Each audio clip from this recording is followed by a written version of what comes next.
I don't do anything without Sunny they, telling me to do it. one question then, the names on the email are in the order or what? In mine, yes. No, It's I the don't same know. or- Tom Second to and last. my debate, it might be me first, it might be Tom first. No, well, you're second to last on the email. Yes, I'm last. But Oh, And Richard is it's the second to order, last. Richard is second to last. right, It's- right. it's the order of the flyer. All Okay. right, so it is 7:01. This meeting is being recorded. And we're doing something new starting this month. If you want to receive credit for having attended this meeting, then please put your first and last name in the chat. Quiet. All right? Okay. If you want to have credit for If somebody's attending, talking, please mute. if you want to have credit for attending, please put your first and last name in the chat. Okay? Thank you so much. Okay, thank you, Sunny. People were asking me, are we going to get started? And I said, we don't do anything until Sunny tells me it's time to do it. So we are ready to roll. And I'm going to relax a little more this time than sometimes, because I have called upon my trusty assistant here to take over the meeting. We're actually starting something over the next 3 months where we will have some of our QSs in charge of a meeting and planning the program. And I will mention that in July, Ross Carter, our past regional advisor, past district governor, District 12, will be handling the program for July. And in August, it'll be Richard Snyder, our past international director, who is in my upper right-hand corner. I don't know where he is on your screen, but he will be planning the program for August. And if right now we don't have anybody scheduled to give their QS presentation, because I've not been contacted with anybody who has said they have concrete plans and they have achieved all those hoops they need to jump through to go for their QS. I hear a few people that have said they're interested, but it has not come to fruition yet. But I just have to brag a little bit about last month's meeting. We had a very good attendance for last month's meeting. We had a good, successful meeting, but I was really enthused and got lots of positive comments about the wonderful leaders that we had to come out and talk about leadership, including, as I mentioned in the last email I sent out that came out today, about past international presidents and regional advisor and international director, Toastmaster of the year, people who were area governor and division governor of the year. So we had a lot of leadership suggestions, and any of you who are in leadership this year can listen to that. It is recorded. Thank you to Rob Gunneman. I don't know if he's here, but he always makes sure that our meetings are posted online. And so they should be available, and that link is available usually on Tuesday with the trio the following weeks, or when we send out the next notice for the program. I did mention that we expect to continue meeting on Zoom until we hear otherwise. And I do expect to still be your chair and have Mykal Ozier be the co-chair next year.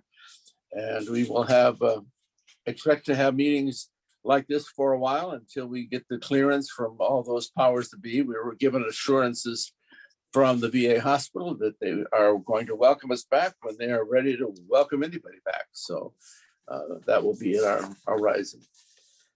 But anyway, let's get on to our meeting of the evening. We're going to take a little tour around the district and maybe around a few other districts in the process. We will hear from a former chair of Speakers Bureau. It was actually chair of Speakers Bureau before I was, and a QS, and she will take the program from this point forward. Connie Jameson. Thank you, Tom. However, this is no little tour. This is, you probably saw it on your flyer, the grand tour of District 12's specialty clubs. And before I start calling on the individuals who will be giving you your little tour of this club and that club, I want to make sure that I thank the 7 presenters who showed up to give us those tours, to inform us and entertain us. Sunny for the flyer to let you know about this event and for serving as Zoom host. Oh, Sunny, could not do it without you. Marilyn for being the timer there. If you want to refer over speakers to see how you're doing time-wise, Marilyn is on the job with your 10 to 12 minute presentations. And I think, Sunny, is there any last minute information or reminders before we get this show on the road? There is not. Very well. What I'll do is introduce by name and club name only. I won't give any other information because that's your job. Connie, I'm sorry. I guess my ears are clogged tonight. I thought in the beginning you said it was 8 to 10, but now it's 10 No. to 12. 10 to 12. Yes, and the speakers know that. Yeah, they're ready Except for Richard. Yeah. 10 to 12. Well, Richard's will be a little different because it's broken up, but anyway. Well, we are off to a great start because our first stop is with Mr. Fritz Fashing, who's going to tell us about spontaneous speakers. Fritz. Thank you, Connie. Good evening, fellow Toastmasters and honored guests. It is indeed a pleasure and an honor to be opening up tonight's festivities. In fact, I can think of no better way to open up tonight's festivities than to open up a bottle of champagne, because spontaneous speakers indeed has something to celebrate.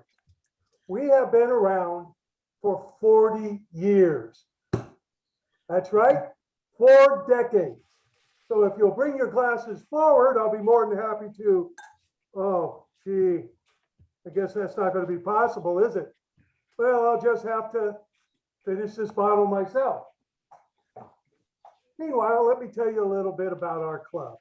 We are the most aptly named club, I think, in all of Toastmasters, because we do everything spontaneously, from soup to nuts, from Toastmaster to timer.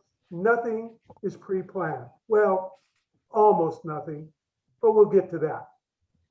I think the best way to explain what our club's like is to tell you how I first encountered our club. I'd been a Toastmaster for all of almost 2 months when my mentor came to me and asked me what I was doing on this coming Sunday. Having nothing planned, I said nothing, and she invited me to come to a new Toastmaster club. I thought, well, that sounds like fun. I've been enjoying myself at Desert Toasters. I'll come join you at this new club.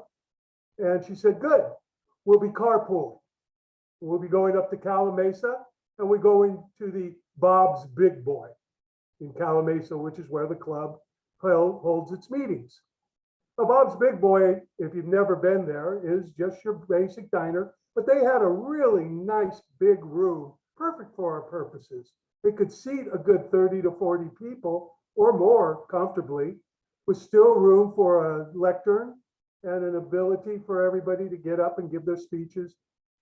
So we set up the room, put out the agendas, and then the Vice President of Education, whom I just met, reaches into her purse, pulls out these flashcards. She spreads them out and says, pick one. And I said, okay. As I drew one, I said, what's this for? She said, well, this is your role for tonight. Oh, yes, spontaneous speakers. We do everything spontaneously, including your roles. So I looked at my card and it said evaluator number 2.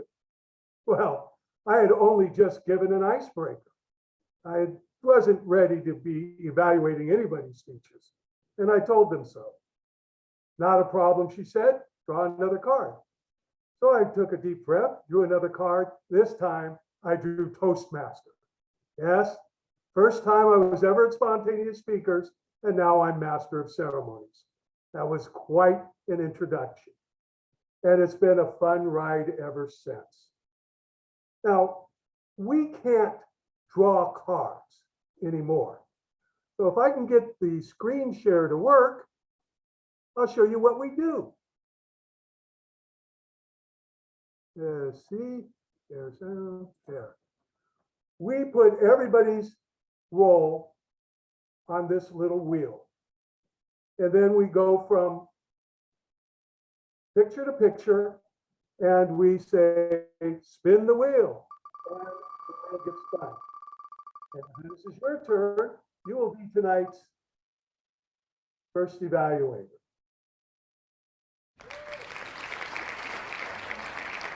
Next person comes up, and so on and so forth. You never know what you're going to get. You might also be an evaluator. You might be Toastmaster. You might be timer. You do a joke or an inspiration to start the meeting. And all this is done before the meeting begins. So all our members are asked to come 15 minutes early, and guests are asked to do the same so that we can draw and have all the slots filled. You say, that's great, but what about speeches? We do the same thing with speeches. You may not know you're giving a speech. In fact, you're not even going to know what speech you're going to give, because part of the Toastmaster's job is to give you your topic. But don't worry, you're given a whole 60 seconds to get your thoughts together before presenting it. So it's not quite as tough as table topics. And then you only have to speak from 4 to 6 minutes. Fine. But what if you want to get your pathways going? Well, we've got you covered there too. If you're a member, all you need to do is let the Vice President of Education know that you have a prepared speech to give, and they'll put you on the agenda. So we'll only have one speaker slot open for the spontaneous part of the evening. The other speaker slot will already be filled. The rest of it is still the same, spontaneous all the way. I'll give you an example of how it works. One meeting, I was a speaker, and the Toastmaster, it happened to be President's Day weekend, says to me, who was the better president, George Washington or Abraham Lincoln? Fortunately, I didn't even need 60 seconds because I had just finished reading a biography of George Washington, a man whom I always thought was our greatest president, our first president, just an amazing fellow. And I was ready to dazzle them with my brilliance. Later on, in table topics, I was ready to baffle them with my, well, you all know how that finishes up. Because in table topics, everybody gets a chance at spontaneous speakers. Now, you may be in a club with a lot of people. You may be in a club where everybody shows up each week, and you may or may not have a role. You may or may not get to be able to speak at all, and you'll have to wait till next week. Not so with us. We have 2 table topics sessions. That's where we have 2 table topic masters. So the table topic masters, after the speeches are given, will take over just like in every other meeting. And they will call on half the attending people and give them their questions. And the only requirement on calling people is that they call table topics master number 1, because indeed, everybody gets a table topics at spontaneous speakers. Now, that's not all the table topics master has to do. That would be enough in most clubs, but not for us. We also have the table topics master do a short evaluation of each of the speakers. Nothing much, just a sentence or 2 to let them know how they did, and also to remind everybody of what they had spoken on, because they will be voting for the best table topic speech for table topics 1 and table topics 2. That's what we give our awards to. Now, I know for a lot of you out there, this is not new. There are many past members. There are many people that have joined our club as honored guests. And 40 years, if that doesn't tell you how much fun my telling you about it is just not going to be enough. 4 decades. Heck, that's more than most of you or any of you probably have been a Toastmaster. And it's probably more than a few of you have even been. So we've been doing things right for a long time. I invite you all to come join us. We meet on the 2nd and 4th Sunday of every month. And of course, like everybody else, we do so virtually. And we'll probably be meeting virtually for quite a while, because sadly, it looks like Bob's Big Boy did not survive the pandemic. It has a fence around it now, I'm told, and every indication is that they won't be reopening.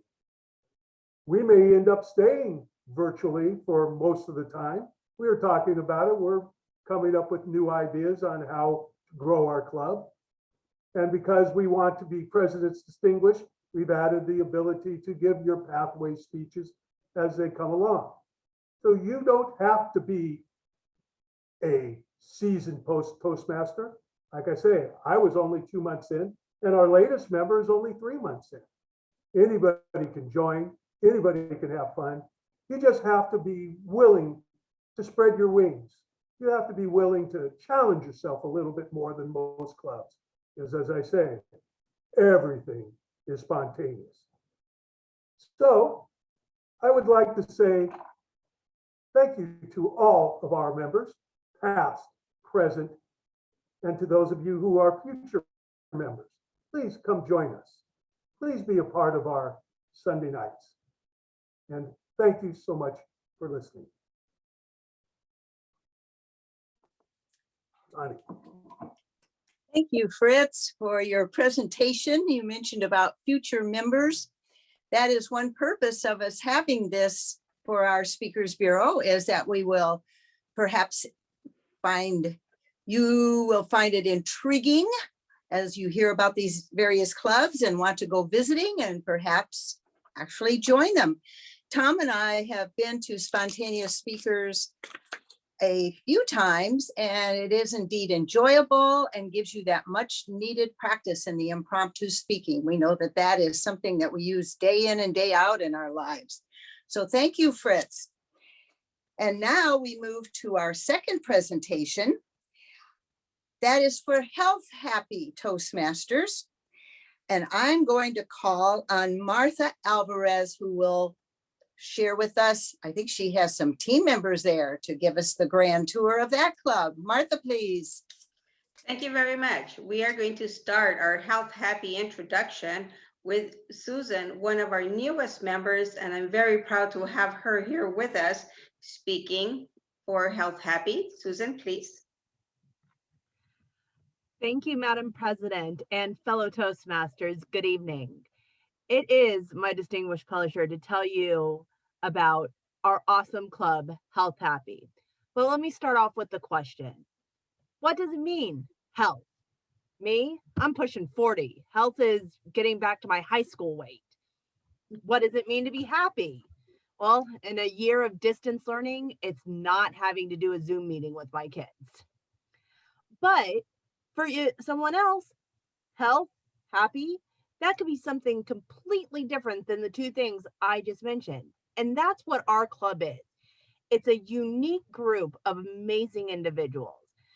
From our president, Martha Alvarez, who gets a little bit of joy when a mean girl slips on a pot of oil and falls right on her butt. Or our vice president of education, Missy, who is probably the happiest person you'll meet working at the DMV. We have an amazing group of individuals at our Toastmasters group. And I was originally brought on by my good friend, Jennifer Dorgan, who is also this very unique individual. Because when you meet Jennifer, you think she's meek, you think she's quiet, and then you hear her speak. And she'll attest that to the skills that she's learned through Toastmasters and through Health Happy, because she will not let you kick her down. She stands up for what is right. Heck, she would even go as far as to tell Martha that my name is pronounced Susanna, not Suzanne. We're still working on that though. But then again, we're just all kind of trying to be happy and healthy. I also joined Health Happy because I'm one of those unique individuals who loves public speaking. But you would think for someone who loved public speaking that they would always want to be in Toastmasters. And I'd always thought about it. I'd had some opportunities. I couldn't bring myself to do that though, because as much as I loved it, I didn't want to be critiqued on it. I had had tons of speech classes. I'd given some amazing speeches that I never wanted to hear what anyone thought of because I thought they were amazing. So that was good enough. And I had a blast giving them. But what Health Happy did is they gave me that critique and that lovely sandwich method where they start off with what you're good at. For me, it's being energetic, it's having good visuals, it's knowing and being organized. What are my critiques? Well, if you haven't guessed, I need to slow down. And that's one of the things I'm learning right now. I take a minute, I think about that in every speech I give, including the one tonight. I take a breath, I slow down, and I go on. And Health Happy is working with me and helping me to become both healthy and happy. With that, I'm going to pass it over to Missy, our Vice President of Education, to tell you a little bit about her experience. Missy? Greetings, fellow Toastmasters. Excellent, Susanna. Great intro. I have gained so much by being a part of this specialty club. However, I'm going to share with you my top 3. First of all, a greater sense of confidence. I have stepped up in roles I never thought I would even consider. Was I scared? Absolutely. And did it anyways. One being the VP of Education. At the time, I had said yes. I had no idea what I was really getting into. However, I was able to get trained and receive plenty of support and help from my club. Now I am setting my sights on a different role within our district. I'm looking to be the area director. Also, the training you get by participating in the various roles during your club meeting is a big confidence booster. Secondly, what I have received, friends and mentors. I am so honored because I get to learn from each person. Everyone is so helpful and provides lots of positive feedback to push you to another level. That is so encouraging, and it keeps me wanting to stay engaged. When I was preparing for my first Toastmaster contest, one member took some extra time to coach me on my speech. He volunteered his own time to help me to be successful. We met several times in a span of 3 weeks. And not only that, my club members heard my speech a couple of times, and they all gave me positive feedback to help me be more comfortable and prepared for the contest. Lastly, I get to work on my personal projects and self-development. I consider myself to be a health enthusiast. I love sharing and talking about health and wellness. I love walking. I think I talk about walking all the time.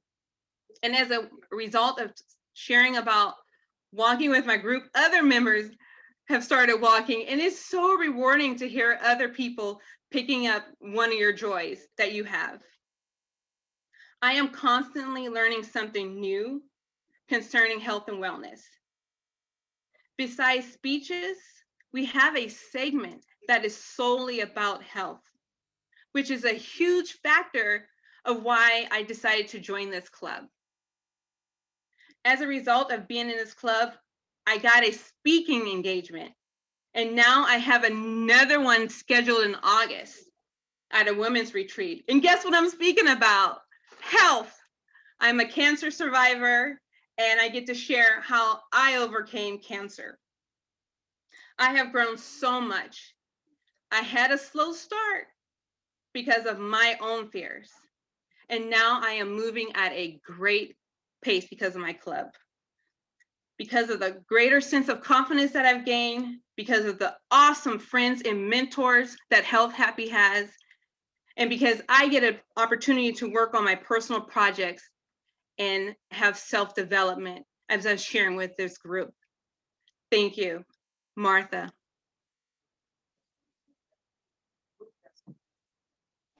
Thank you, Missy. I am getting very emotional listening to wonderful people from Health Happy give their speeches and tell everyone here what a wonderful club we have.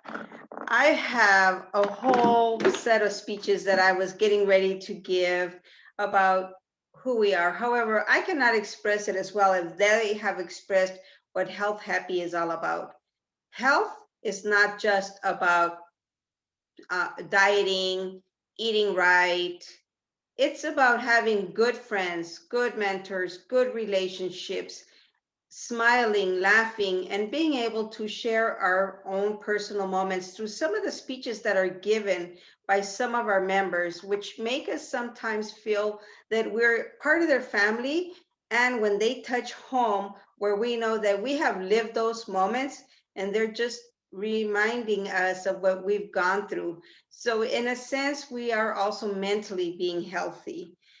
We listen to a lot of different speeches that our members give, and we sometimes forget that we're all human, and we realize that Health Happy brings us together, makes a bond. Yes, we're Toastmasters members. If you don't pay your dues, you're more than welcome to visit, and you're no longer a Toastmaster. But that's not what we have when you joined a club like Health Happy. You have a bond that you build a relationship, you build friendships, you build best friends. I am very proud to be part of this club. When I first joined Health Happy, I didn't think that it was the direction I wanted to go, but then I started hearing speeches about finances, and being healthy financially is one way to be very healthy, because the stress of having bills and not knowing how to make your payments and how to really manage your monies is worse than not eating right. That alone can send you to your grave. And all these speeches are given to us by our members, spiritual speeches, where you know that you should go home and meditate, and before you go to bed, have positive thoughts, get up and journal. These are all things that are given to our members when you are part of our Health Happy Club. I'm very happy to be part of this club. We've grown a lot of good people. I'm glad that Missy has stepped up. I feel Susanna is going to be somebody that we are going to hear a lot from in the future, and we're all going to grow from her speeches. I love to hear her speak. And yes, she spoke about Jennifer. Jennifer, a woman who walked into our Toastmasters Club when we were hosting the Junior Rancho Cucamonga team, and cried, emotionally cried, because she didn't feel she was capable of speaking. And you've seen the growth that she's gone through, the transformation. She's not the same person that walked into to Health Happy that day. She's definitely someone new. I applaud her for her growth. And that's what you get when you join a club like Health Happy.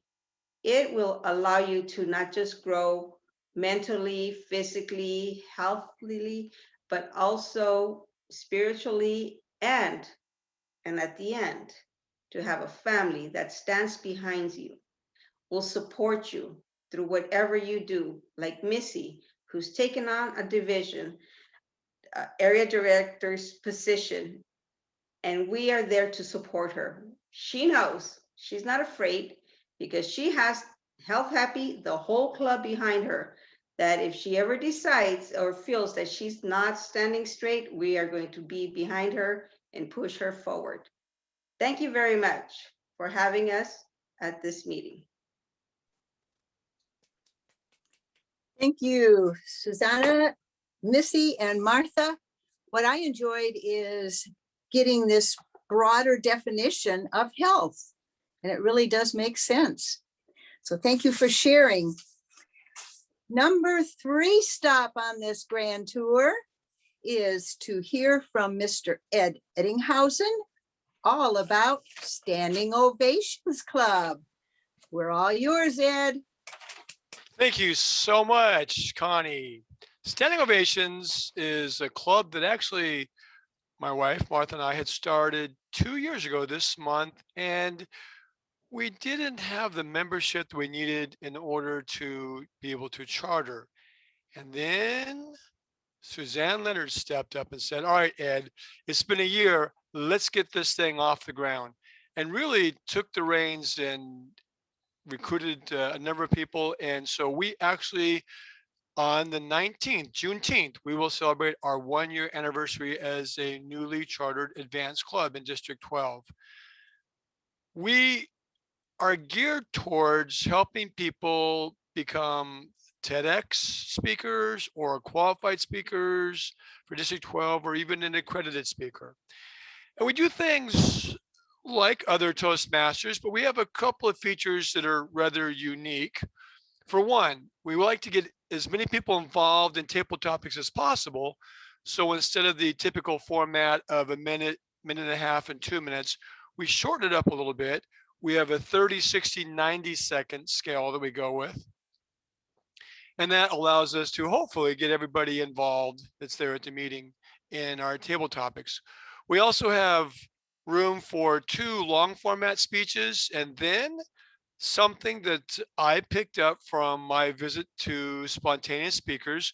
We have room, if there's room on the agenda, for a spontaneous speech.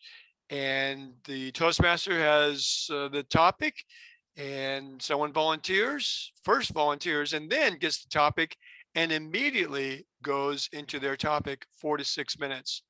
Another unique feature of of standing ovations is that our evaluations are done immediately after the speaker. Because we're advanced Toastmasters, we don't really need a lot of time to prepare our evaluations. So we give it immediately afterwards so that it's fresh on our minds. And we don't get it mixed up with the other speeches that come along the way as well. And then we do something that's really fun. As if that's not enough fun, we have something that I developed from some time I spent in improv. It's called Story Switch Story. Story Switch Story is where we take, it's sort of a combination of table topics and speaking spontaneously, and we just put it together. So we start out with a story, and it's allowed to go for 30 seconds. And then at 30 seconds, someone could jump in and pick up from where that individual had just left off or had just spoken and take it in a different direction. And so to give you a feel for that, we're going to actually do that here tonight. So here's how it works. We'll start, and I'll get a profession and a location. I'll ask for that, and I'll just come up with a story. You allow the story to play itself out for 30 seconds. I'll keep a timer here, and after 30 seconds, you'll hear a singing bell. You keep talking until you hear that, and even when you hear that, you continue talking. But at that tone, someone else can jump in.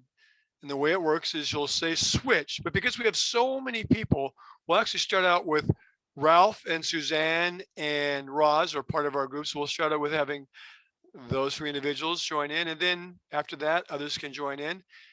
But allow them to continue speaking. And then after you hear the tone, you will pick up and say switch and say your name. That's something we're going to add on so we know who it is that's speaking. So if Ralph was speaking and I was going to jump in, I would say switch, Ed, and then I would take over. Now, sometimes people have a tendency to maybe cheat a little bit. And what I mean by that is they'll develop a storyline based on what they heard early in the presentation. That's not the way it works. You have to pick up from where that person left off. So I'm adding a new component tonight. Since I developed this, I can do whatever I want with it. And the new component I'm adding tonight is you'll need to repeat the last sentence that was given as best as you're able to. So let me just give you an idea. We'll start with a story. It'll go 30 seconds. After 30 seconds, you'll hear a tone. At that point, for the next 15 seconds, anyone can jump in. They'll say switch and say their name, continue on. They will say the last sentence that was spoken, continue with a new story, but take it in a different twist. And after 30 seconds, a tone, and someone else can join in.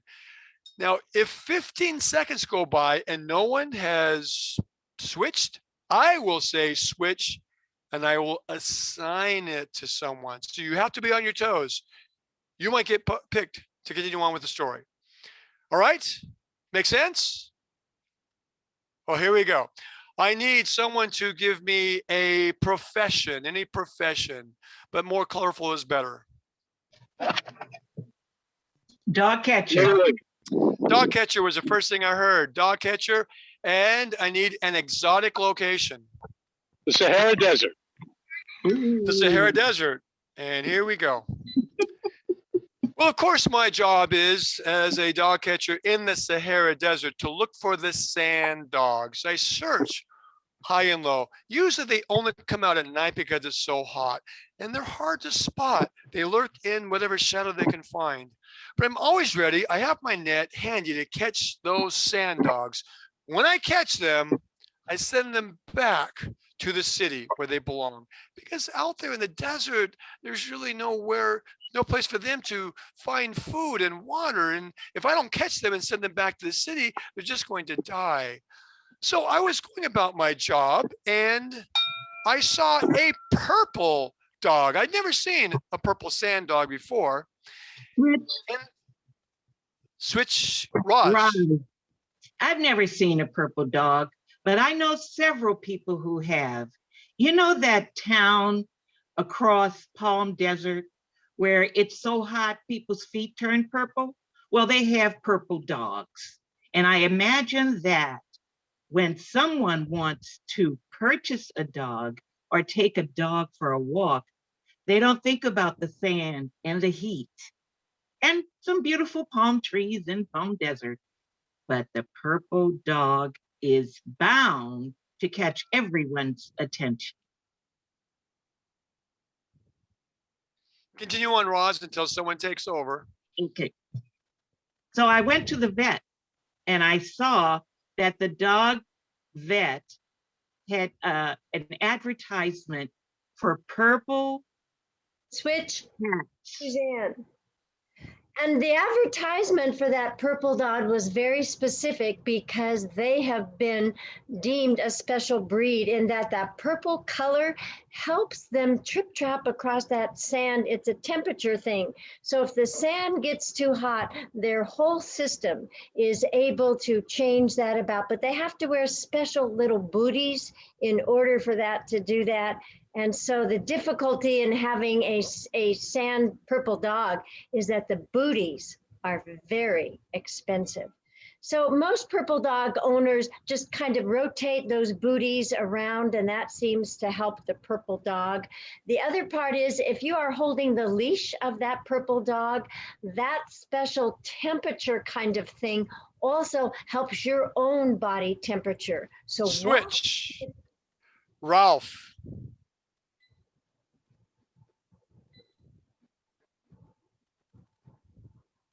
Okay, the purple dog with their little booties reminds me of a purple dog that I knew of, whose name was Imelda Marcos.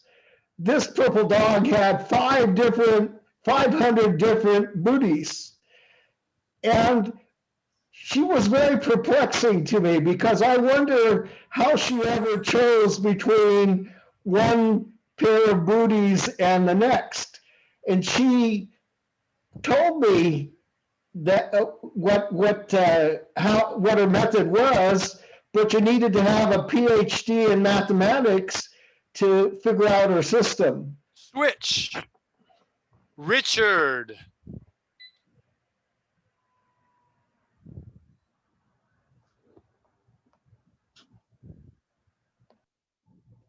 You're muted, Richard.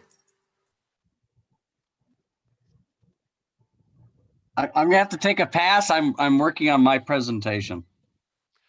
No worries. We'll go with Sunny. Last I heard was a PhD in mathematics. Sunny. Which is really just a ridiculous way to go about picking shoes. If all you have are purple paws, then that's all you can wear. Who ever heard of a dog having a PhD in mathematics? I think that is just ridiculous. That's why I like American dogs, because they're just dogs. They just love you. They don't flaunt their higher degrees in your face. They just want to lick you. Is it time to switch yet? Keep going. I'll switch. Susanna. Okay, thank you. Well, as good as American dogs can be, I can't help but think that those sand dogs in Palm Desert, especially the purple one, tend to want to go over to visit the windmills.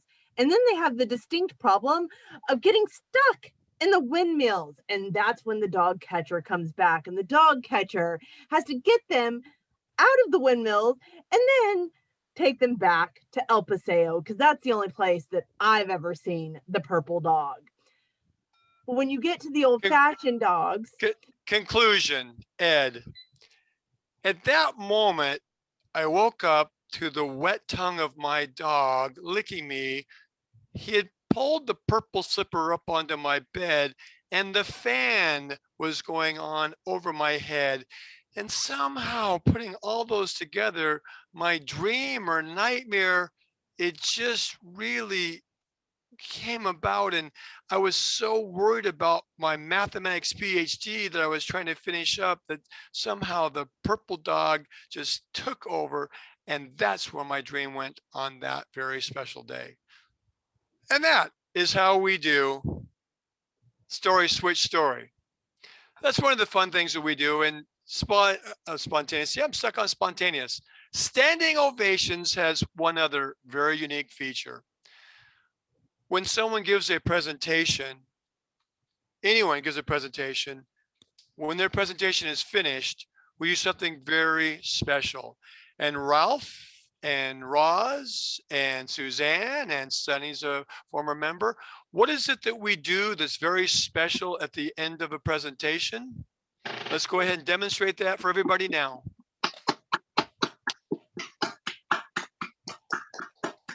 We give them a standing ovation, and that's where our name comes from.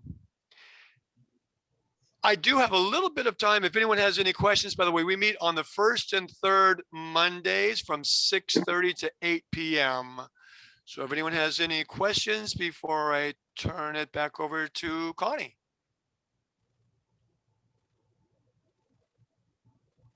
And we missed it. Thank you, Ed.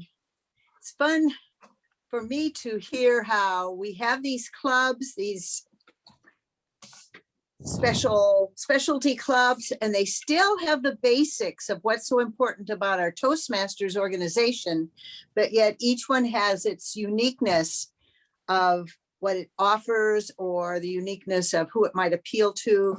So let's move on and find out some more of our specialty clubs. Our next stop is, whoa, wait a minute, I'm right here because this is Tom Jameson's time to tell us about Phantastique Communicators. Tom. Yes, I want to tell you about Phantastique Communicators, and even if we can't spell, the name of our club starts with a PH, we can do a lot of other things really well.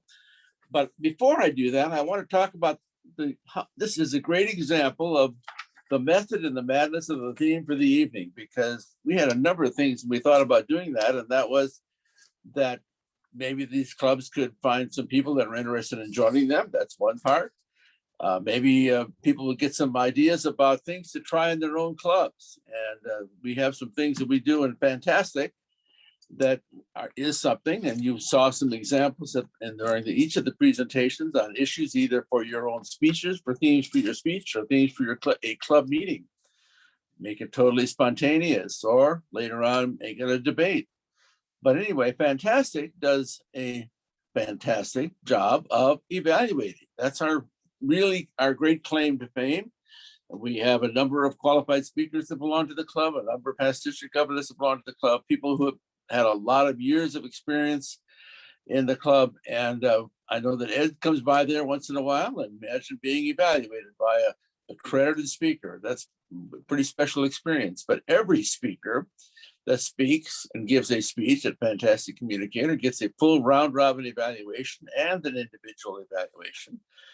And so they say when an evaluator speaks, it is only their opinion. But this time you get the opinion of the entire room of experienced and polished Toastmasters. In fact, I think in the room, we've had a number of people who won district evaluation contests. And one of the things that we try to do is to invite those people seeking their QS to stop by there on their final meeting before they go and give their qualified speaker attempt at Speakers Bureau. So the meeting meets once a month for about 2 hours. And it meets on Fridays at the no longer existent Bob's Big Boy. So we will have to see where we meet in the future. But right now we're meeting on Zoom and expect to do so for a while until it's legitimate for us not to. But we always invite those people seeking their qualified speaker. I think most, or at least half of all those that have achieved their QS in the last couple of years have gone through there first before they go on to give their presentation. And so this is an idea that you might want to take back with you to your club once in a while. I know for years, many of the clubs that I've participated in, they usually do a round robin evaluation on their speech contestant before they go on to the contest. So when you're sending your speaker on to international competition or humorous competition or tall tales or whatever it is, suggest that you might want to give a round robin evaluation to them so they can listen to all those suggestions.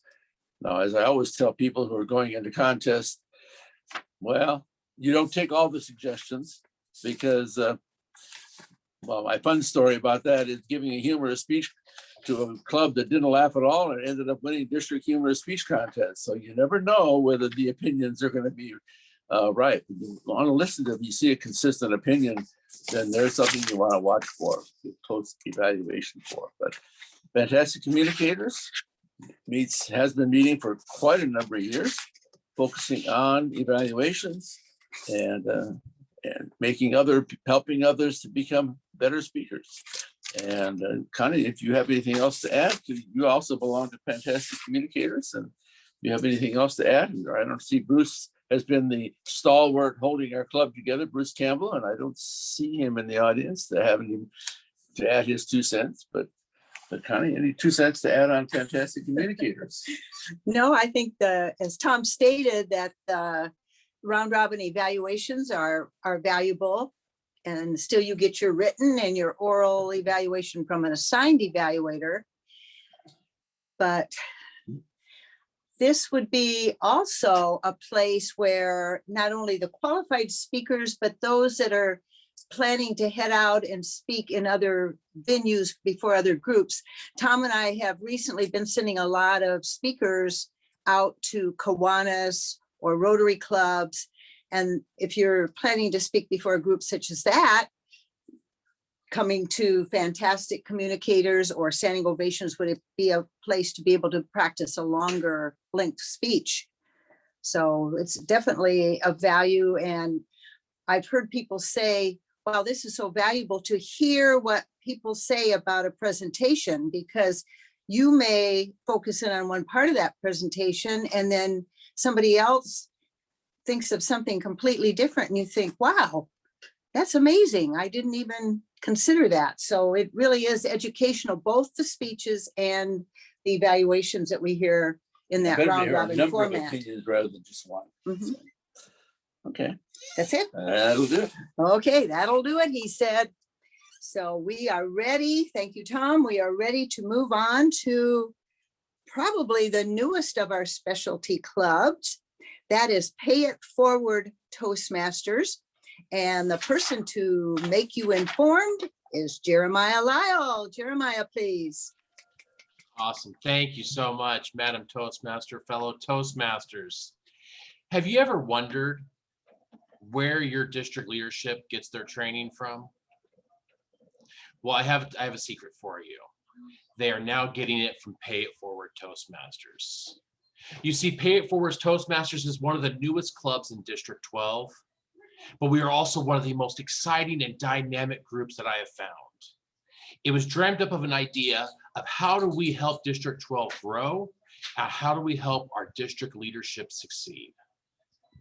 So we have a couple of different things that we do, but the first thing is we have a minimum requirement of division director and above for membership. So if you were looking to be a division director, if you've been a trio member, we also have some past regional advisors, some past international directors, but we are looking for people that are on the leadership journey.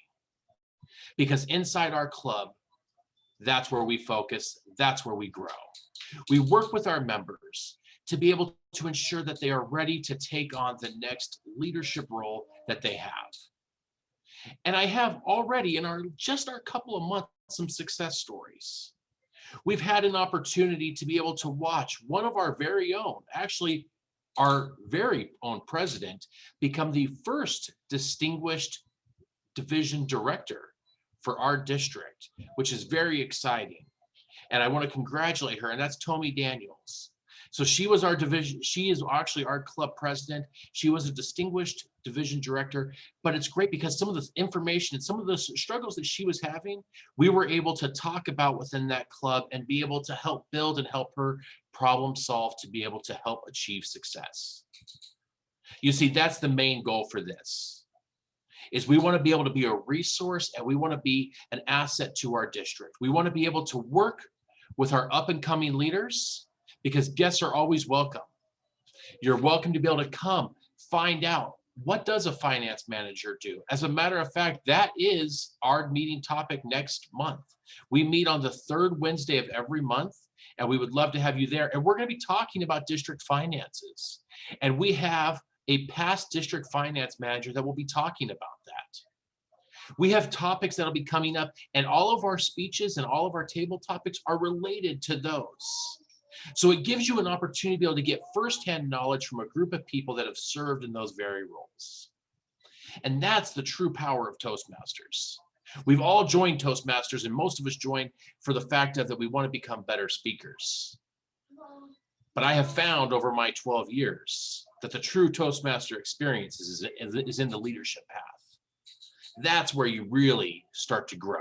You become a better speaker as you become a better leader, in my opinion. And our group of members are an amazing group of leaders. We've been fortunate enough to be able to have currently right now, all three of our incoming trio officers are going to be members of our club. We also have current division directors. And as I said, we even have some members that are current, that were past regional and international directors. So if any of those roles entice you, if any of the support roles entice you, and you say, that's something I would like to do, we're the club you need to come check out. Because we're the club that we can be able to connect you with a mentor to help you succeed. Because we all know that inside our clubs, that is the main thing, is the mentorship program is what helps really our members grow. And we are the mentors we feel we are the mentors for District 12. So come visit us on the second Wednesday of every month, or the third Wednesday of every month, whichever Wednesday. Just come and visit us on a Wednesday. If we're there, great. If we're not, don't hold your breath. But needless to say, it's the third Wednesday of every month. We would love to have you come join us, learn from not just us, but we also want to be able to learn from you, because Toastmasters is forever changing. And we need up and coming leaders to come in and give us new thoughts and new ideas and question the old ways, because that is the only way District 12 will ever be successful, is by questioning what we are doing and brainstorming on how to be successful. Madam Toastmaster.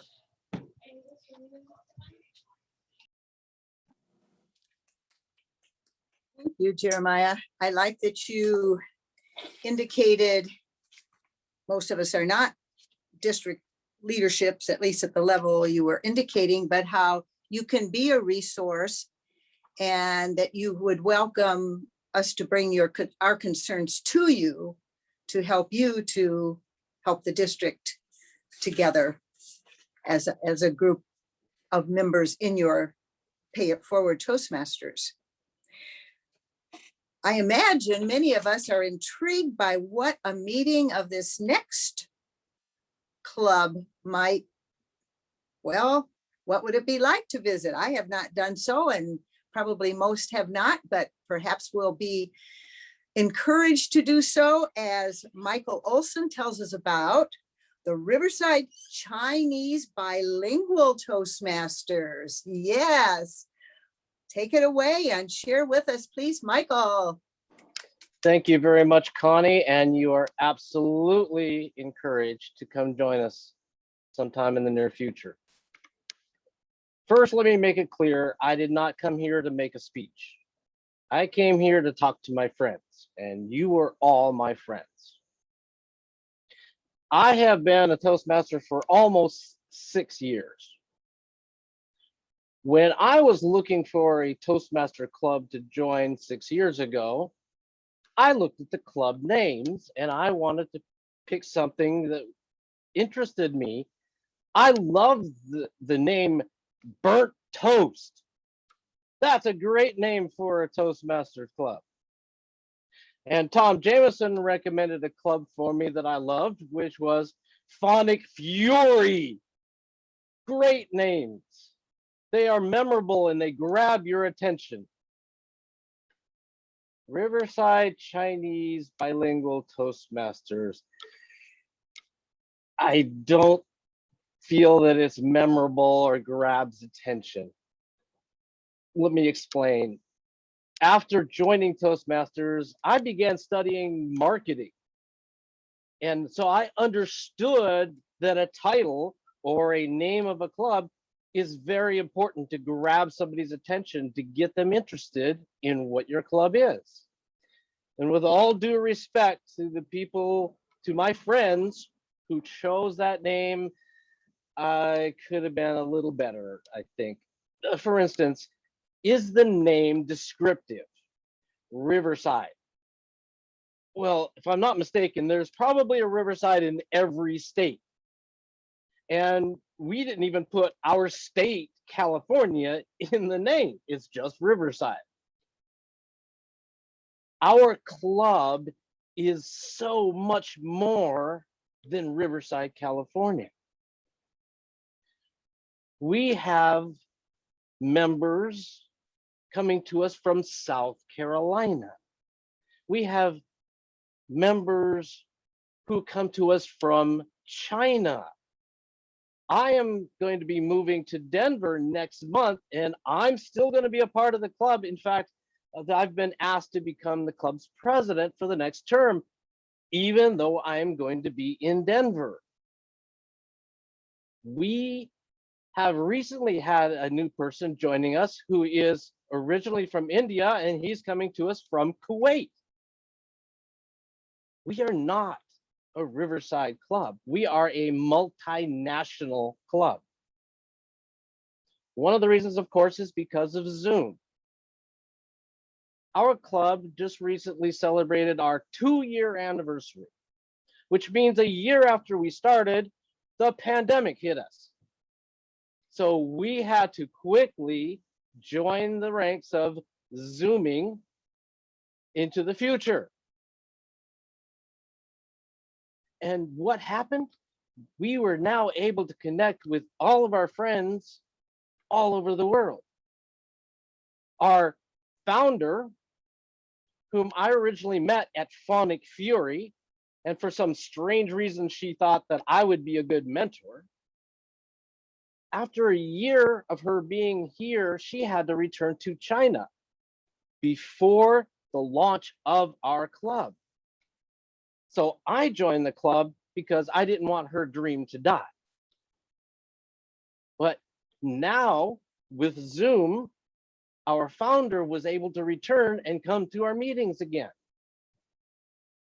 And more than that, she's brought many, many friends of hers as guests to our club. I myself have attended probably a dozen meetings in China. She even invited me to be the test speaker for one of their evaluation contests. We are not just a Riverside club. But let me speak to the Chinese part. I can't stop thinking that with the prominently displayed name Chinese, people might think that this is a club only for Chinese people. And it should be painfully obvious by now that I am not Chinese. I do not speak Mandarin. You don't have to be Chinese. You don't have to speak Mandarin to be a part of our club. Musa here has been to our club many times, and I'm sure that he would tell you that he's enjoyed himself at our meetings.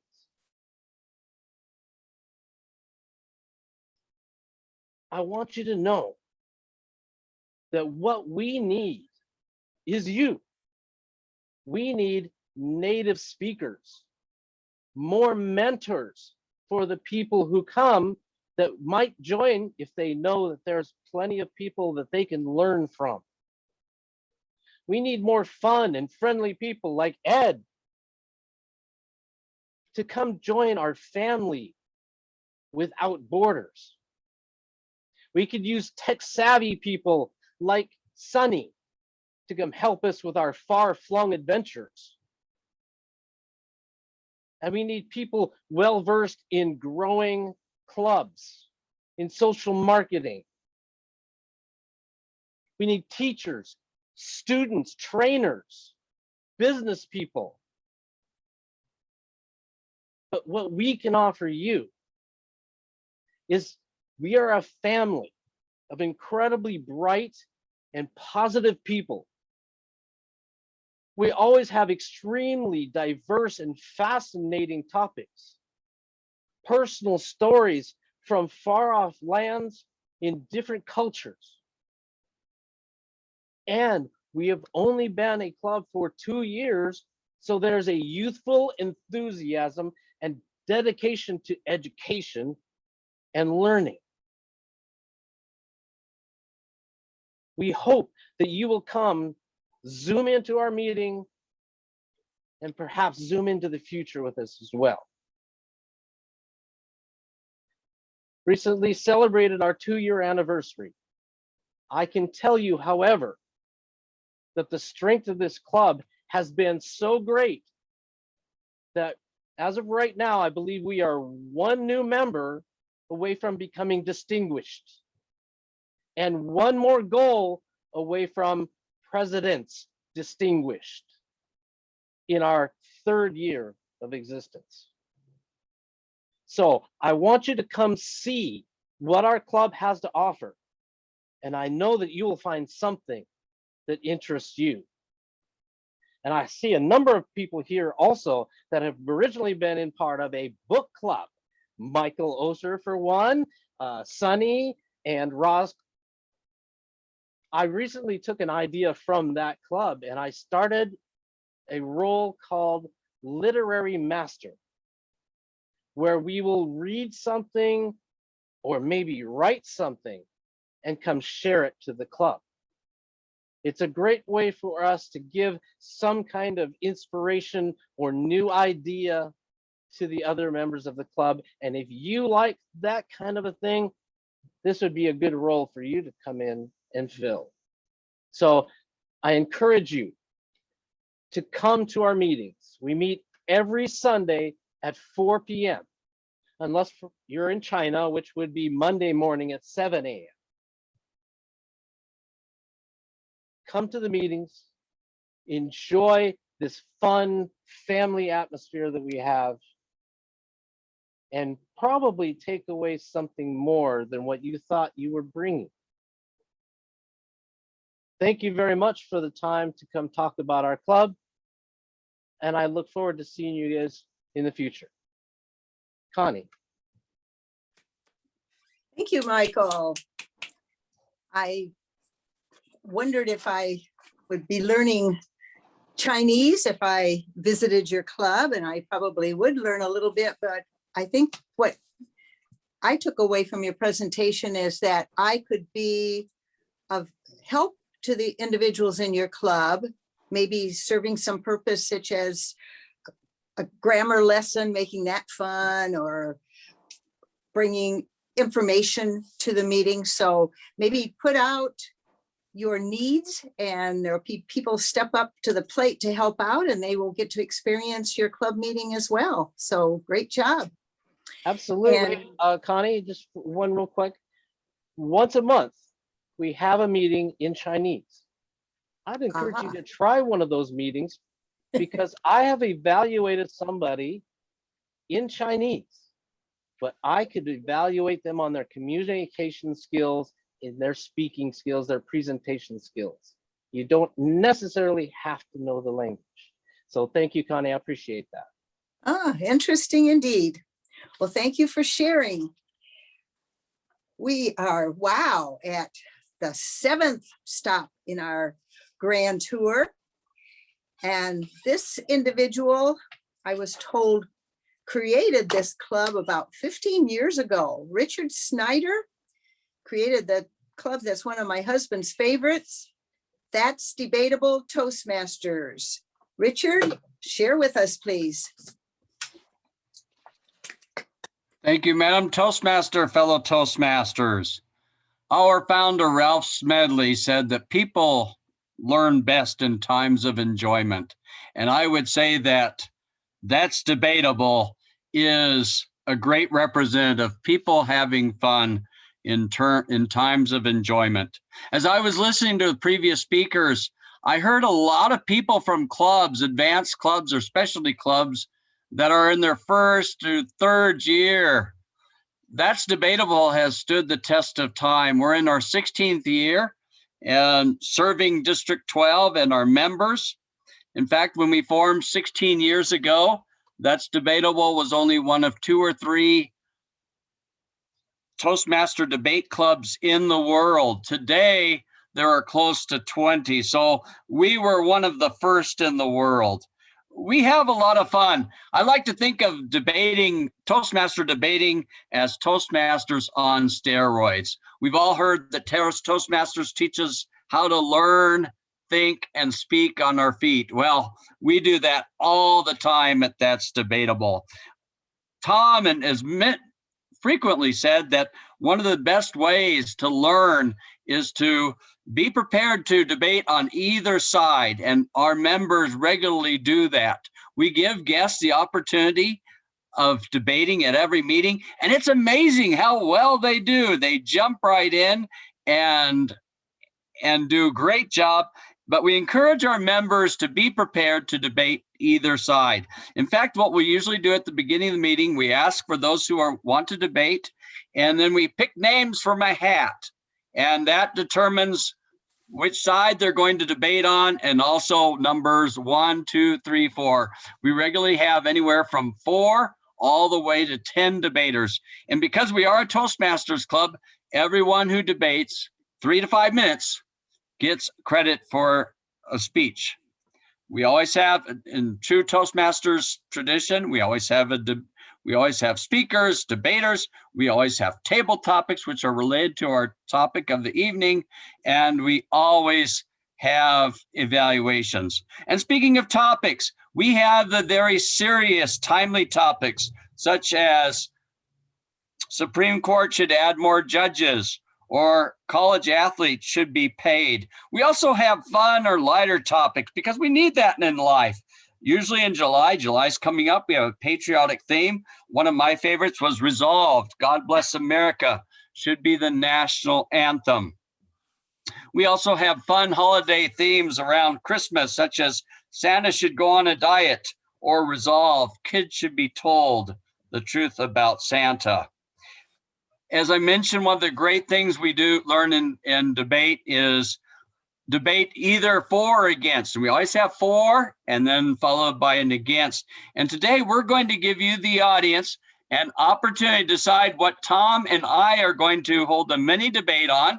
So Sonny, if you'll show those topics, and if you'll choose your topic, and then Tom and I are going to debate that particular topic. And we don't know for or against yet either. And Sonny, if you'll and each speaker will have 2 to 3 minutes. Madam Timer, if you'll time us. 2 to 3 minutes. I'm looking for Marilyn. There she is. You get the red line already. I think she was timing just this section until you start your first debate or something. I see red roses. I assume that was my red timer. Yeah. Sonny, do you have a count yet? Is everybody We have about half the people have voted. And it's a dead heat between the COVID question and the clothing optional question. I mean, literally, it's like one gets a vote and then the other one gets a vote. Any late returns? Is this Florida? All right. Resolved. California should designate clothing optional beaches. That's your topic. Okay, and Yeah. Tom, do Sonny, you want to give your? Sonny, you need to write, pick a number from 1 to 100. Is this the way we talked about it, Richard? She picks a number between Yes. 1 and 100. I think each of us should write down a number, and whoever is closest to that number that she picked, and we'll show the number so that there's no question about whether we just, oh, I said I picked this. So I will write down a number and you write down a number. And after we show the number, Sonny can tell us what number she had, or whoever's closest to it is in favor of nude beaches. So I have my number written. Do you, Richard? I do. All right. There's my number, if you can see it. Oh my gosh. 57? 57. You both. What's your number? 57. 57. Well, Tom, I will go under. Well, no, let's just do another one. Okay. Make it bigger. Wow. What are the chances of that? All right, you ready? I'm ready. I wrote 57 again. 63. Oh, And Richard. what is the number, Sonny? 67. What's that? 67. 67. Yes. So he's closer. And you're 63, so you're closest, so you're affirmative. I'm against those nude beaches, those sinful things. And you're first, I guess. Okay. By the way, I Thank just you. want to let the audience know that we've never left the meeting. Anybody ever got punched. We're all still friends. Fellow Toastmasters, of course we should have clothing optional beaches. This is, after all, the 21st century. We see that society is becoming more tolerant all the time. As we get into June and July and August, it's a comfort factor. Wow, we go outside, it is hot outside. Imagine being able to take off our clothes amongst other people, of course, that are clothless. It's a comfort factor. It's also practical. A lot of people dress to impress, and unfortunately, it hinders people that maybe can't afford the nice clothes. So on natural, we're not judged based on, oh, are you GQ or not? No, it's beneath it all, we're all very, very much alike. So it really comes down to, this is becoming more and more acceptable. We do live in the 21st century. We're seeing that it's very common in Germany and other parts of Europe to have nude sunbathing.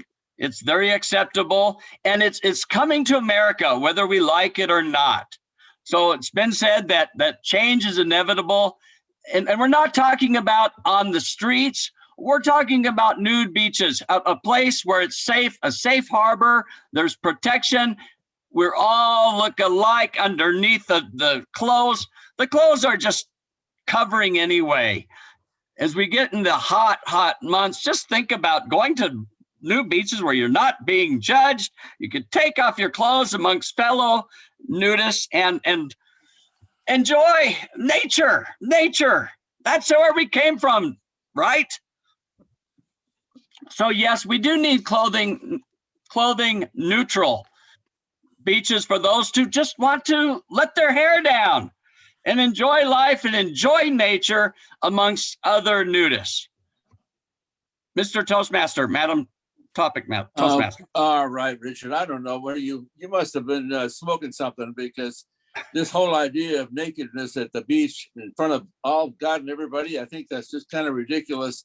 First of all, let's look at the economic factor. People make money. They make a lot of money selling bikinis and swimming suits. You're going to put those people out of business if all of a sudden when the beaches are running around, you're not wearing anything. So I think that's a little bit ridiculous. And you really want to go to the beach with your children. And there's just people that won't go to the beach. And so the businesses at the beach will be losing all kinds of money and going under and having to file for unemployment and costing us taxpayers money, keeping those people employed, paying for their fact that they're not making any money and not paying taxes to go to the beach and spend money at the beach. So that's a little bit ridiculous. And some of us would go to the beach and we'd be embarrassed to display our shortcomings, so to speak, by going to the beach. And so that, I don't know, you said everybody's the same underneath those costs. Have you not ever gone to the gym when you were and taken a shower at the gym, Richard? You know that there is differences between one person and another. And certainly you open yourself to harassment and ridicule by not looking as good as the person next to you. So that's a little bit ridiculous. And he wants us to be like Europe. We're America. You know, we have American values and American standards. Just because somebody else is doing it doesn't make it right. We've never done this before, and it certainly doesn't make sense for us to do it now. And you know, if he said it's not in the streets, it's only at the beach. Listen, things start one place and they end up everywhere else. Before you know it, everybody will be walking naked. But you know, it's legal to walk up and down the street in New York naked. And do we want to be like New York? I don't think so. I think we need to have some values and some standards in California, and it's a slippery slope. Excuse me, but a slippery slope to go down that, to start taking our clothes off at the beach, and who knows where it will lead from there. Mr. Toastmaster.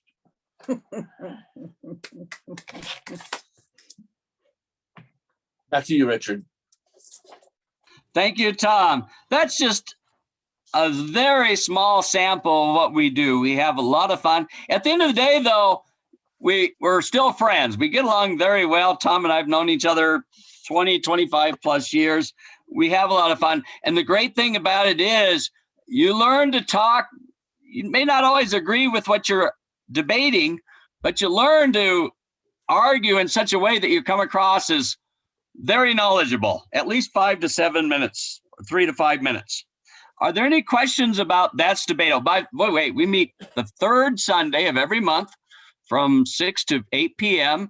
When we are meeting in person, we met at Denny's Restaurant in Redlands, just off the 10. So we're easy to get to almost from anywhere in the district because we are just off the 10. But of course, right now we're meeting virtually from 6 to 8 p.m. the third Sundays of the month. And we are always open. We love having guests, and we also love having topics. So feel free to email Tom or me topic selections, as we do look at them very seriously. Any questions about That's Debatable? I would say, and I know Tom said the same thing, many times we have a debate topic, we wonder, well, I'm not sure about this one, but it amazes me how well they all come across. And sometimes you think, oh, we're not gonna be able to find anybody to debate it. We regularly have 6 to 10 debaters. Very often we do the propositions in the fall when there's propositions on the ballot. So it's good to become informed. I think we probably end up being more informed voters. And the line that I always like to use, and that is, the greatest mental exercise in the world is arguing the side of an issue you disagree with. And point fun at my own self, I remember taking the side of an issue I didn't agree with. And by the time I was through arguing it, I changed my mind. So I convinced myself that I was wrong. And I know that Mykal, a member of that club, Mykal Osher, always says he really prefers to get the side he doesn't agree with because it helps him to think about that. We have a number of past leaders in our club, past district governors, district directors, a number of past international directors such as Greg Scott, myself. We also have current officers like our current international director, Karen Lucas, and her significant other, Mark Lucas, who's a region advisor. So a lot of leadership, current and past leaders. And I will close with one of my favorite quotes that I mentioned many times over the years, that I used to lose all my debates or arguments with my wife, but since joining That's Debatable, I now win at least 10 to 15% of our debates, arguments. So if you're tired of losing arguments with your spouse or significant other, you need That's Debatable. Madam Toastmaster. Thank you, Richard. I think it's a good idea to perhaps come and check out That's Debatable. You might want to take debate back to your regular club and give it a try at a meeting. It would be a fun variation from your week in and week out format of your meetings. Also, I think it's really good to remind us that there are issues or different sides to an issue, I should say, that everything isn't just black and white, that we can listen to one another and get different viewpoints, and maybe that'll carry forth into other areas of our interactions with one another. Those are the 7 clubs that were listed on your agenda. I also reached Spiritually Speaking, and they were unable to send someone, but D. Childs, one of the members, wanted me to indicate to you that they meet the first and third Sundays from 2 to 3:30, plus they have a little social time. They meet in Palm Desert, although of course now it's Zoom, and she wanted to emphasize that they're a warm, welcoming club, open to all. So if you are available on a middle of a Sunday afternoon, and this sounds intriguing to you, Spiritually Speaking, you can email Dee and she will get the information to you to join them. These were current or active clubs, and I guess until recently, or until COVID set in, we had prison clubs and halfway house clubs that were of great value, not only to the individuals who are incarcerated or newly released, but also it gave Toastmasters an opportunity to volunteer, to get out and make a difference in the communities. But I think that probably those are not in existence right now. But if you're interested in the prison clubs, the halfway clubs, knowing about them, and perhaps in the future they would get up and running again, if you contact us, we know some individuals who have been highly involved in both of those.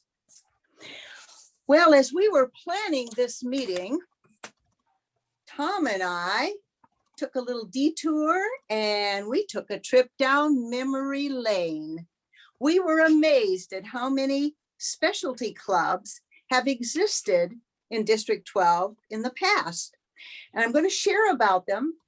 They're not in existence right now. So why am I talking about them? Well, number one, it's informational. It's fun to find out what kind of clubs we had. And secondly, you might say, wow, that sounds great. Maybe we could get another one like that resurrected and have another club that is similar to what existed in the past. So if any of these interest you, Tom and I, with our 90 plus years of Toastmastering, have probably attended, or at least we know who to turn to find out more about them. So I'm going to go down a list. I have a few minutes to do so, and I think you'll find this quite interesting. It was mentioned by Mykal, I think, Mykal Olson, that we had a book club. It was Word Wizards. Yay! We met at the Barnes and Noble bookstore. Where else? And I was a member of that. I think I was the one that gave it its name, Word Wizards. We had a little contest, but it was quite nice and I miss it. And so maybe there's somebody out there that wants to get a book club going again. Another specialty club was an improv club. Some of these I'm not sure what the name was, but anyway, it was improv. It was fun. It was physical. you really put your gestures into play. I remember we all took part in being some giant machine. One person would start out and get a motion going, and then the next one would join in. And pretty soon we had this big, long line of people with this gigantic moving machine type apparatus that we became. But anyway, the Improv Club didn't last too long. But then I think it kind of joined forces with the Storytellers Club. And that was one of my favorites. I thoroughly enjoyed the Storytellers Club. I love storytelling, and it gave us an opportunity to really get creative and learn from one another and have a lot of fun doing so. DTM Club. Do you know at one point we had a club that was for all those members who had achieved their DTM. Another, well, I think you can figure this one out. I think it was called Wine and Cheese. Yeah. And I know Roz was part of that. That was mine. And I think they had some very pleasant meetings at area wineries. But anyway, Roz will be one who can tell you more about wine and cheese. We've had university clubs. I remember visiting at Cal State San Bernardino, I believe, but there might have been additional ones. So what impressed us is that they had professors and students attending, and they were really on equal footing, equal status. So a student wouldn't be afraid of evaluating a professor's speech and so on. Anyway, and one professor, I think, expected it, or the students were, their membership was paid or something of the sort. Anyway, I don't know if we have any remaining, but what a wonderful opportunity for university level people to get the knowledge and the self-confidence of presenting themselves. So Connie? university clubs. Yes, Greg. Yes, in 1992, I was the mentor for the Speakeasy Club, 8704 at the university. And it was a thrill to visit them the other day. They didn't even know who I was until, but I did mention I was their mentor and put the club together. And it was kind of fun to see a club last that long, that many years, once you started, and they're still going strong, and they're still doing our mission focused. Are they still involved with the university? Yeah. Manuel, you're as old as him. Oh, okay. At the UCR Yeah. campus. Oh, okay, great. Oh, yeah, yeah.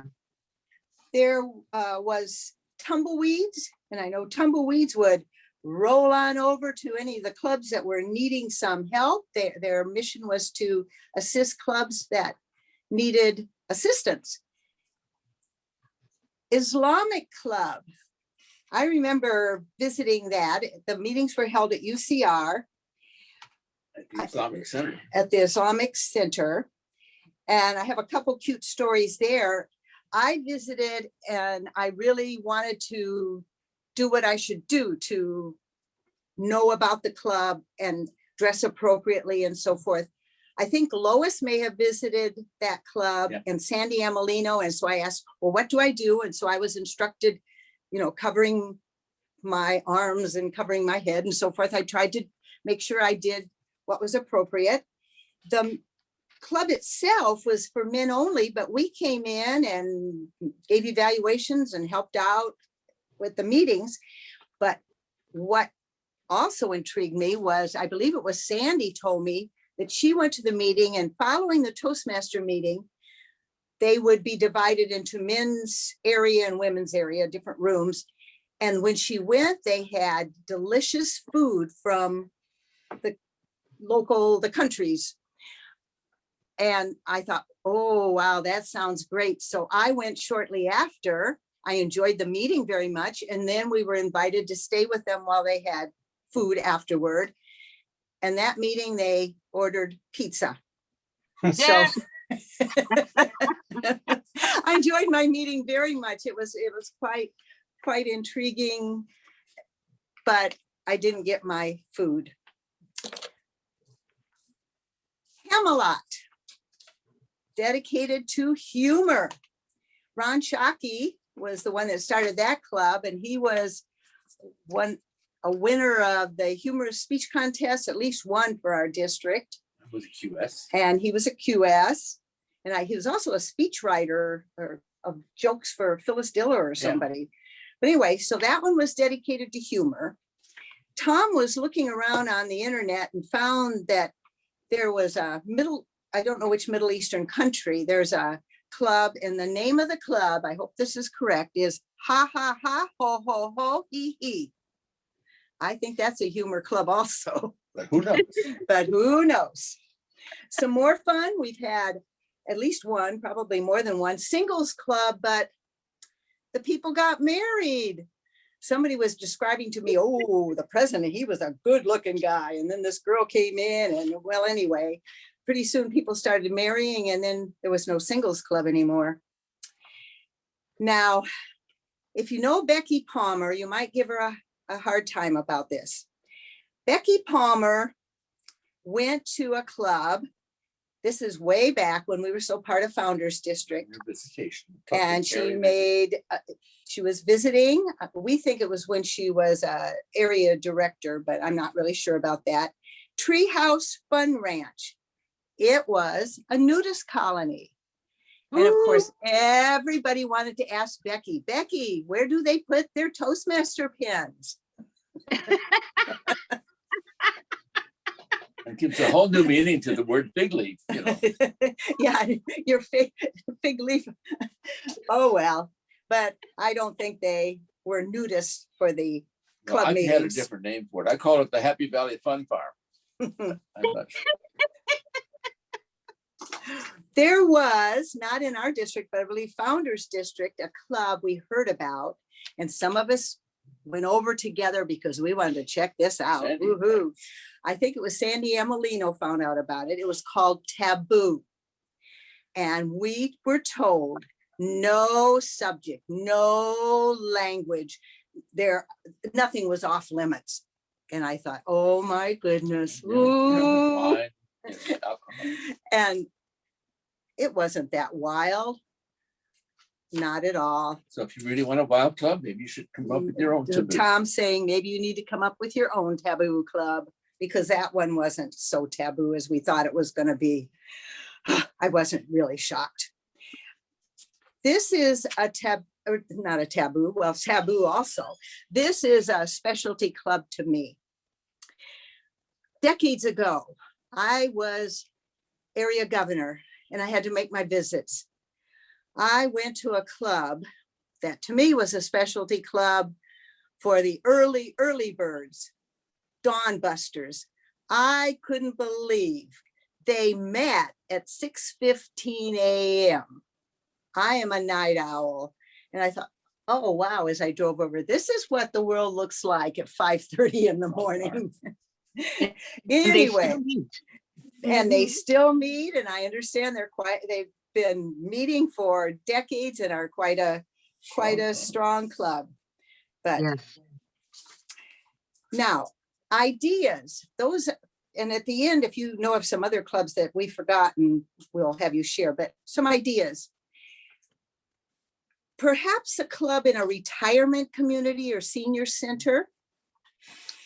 A club that would address the needs of foster kids that are aged out of the foster system. Because we in Toastmasters know that continued learning is important, socialization opportunities, getting skills and confidence to go out into the world, interviewing and other, just presenting yourself.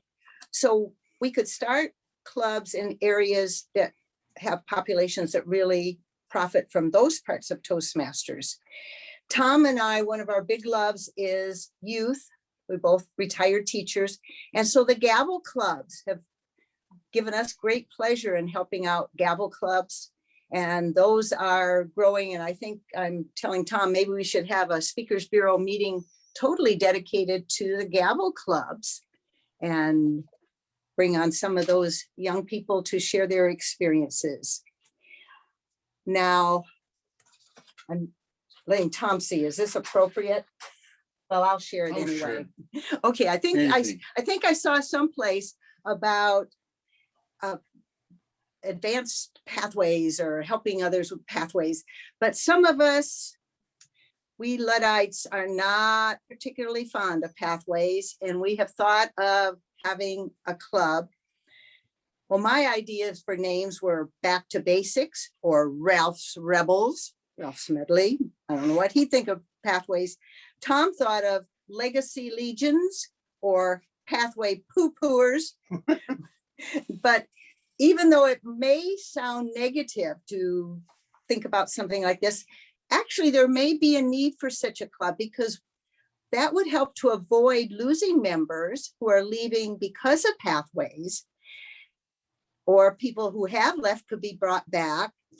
It could be instructional. There could be help along the way to try to make these people that don't know much about pathways learn more and perhaps buy into that. But in the meantime, they wouldn't leave just because of pathways frustration, because we know how valuable Toastmasters is, and what a shame for people. And sometimes they're the people who've been around a very long time and have much to share with others, leaving because of this new way of dealing with your educational programs. So that's just my thought. Mykal Osier, I think I emailed you. I didn't get a response, but maybe here I'll pin you down. Do you know of any clubs, specialty clubs, since you know about places all around the world, that we haven't mentioned yet, that either exist or have existed? Mykal Osier, share with us, please, about specialty clubs that you have known.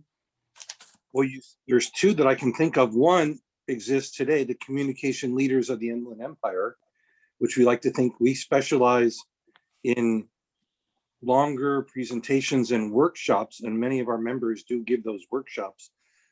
Speaking of improv, we just did a whole 2 hours on improv. 3 of us gave speeches and we practiced improv techniques. We've also done ideas on saying yes to leadership and many activities around leadership and developing those skills. Angie Nett is a past president, and currently the club growth director-elect is our president. So that's a club, especially if you want to give those longer workshops, 45 minutes or so, that involve your audience. This is a great opportunity, because there's a lot of calling for that. Tomi, why are you shaking your head? Maybe not to us. Roz, us, and I, so that club meets the second Wednesday evening, 6:30. And then Roz reminds me of one that I totally miss, Masterminds. And past district director Arlene Bloss really started that one because she had some ideas. And that's where you would come and really figure out together what should be your next steps, whether it was leadership or what to present, how to become a keynote speaker. So that I miss that, the Masterminds group. And I really enjoyed that one. I've been in many advanced clubs, some succeeded, some didn't. And so there's just a few that I want to mention. Now, there is a new club forming in District 100. I can't remember the exact name of it, but it's going to do whiskey tasting. That'd be one that's worth checking out. And Founders have a beer club where they talk about, they give speeches, and they always talk about, someone gives a speech about the current beer they're tasting. So I know that's alcohol based and it's not for everybody, but there's an opportunity to succeed in many ways. And those are just 3 that come off the top of my head that yeah, go ahead, Martha, I agree. So beer club, a wine club. You heard about the Masterminds, which I think we should bring back, because that could be another club where we could grow future leaders. And of course, the Communication Leaders of the Inland Empire is still functioning, second Wednesday, 6:30. Thank you, Connie, for the opportunity to share just a little bit and talk about table topics on the spot.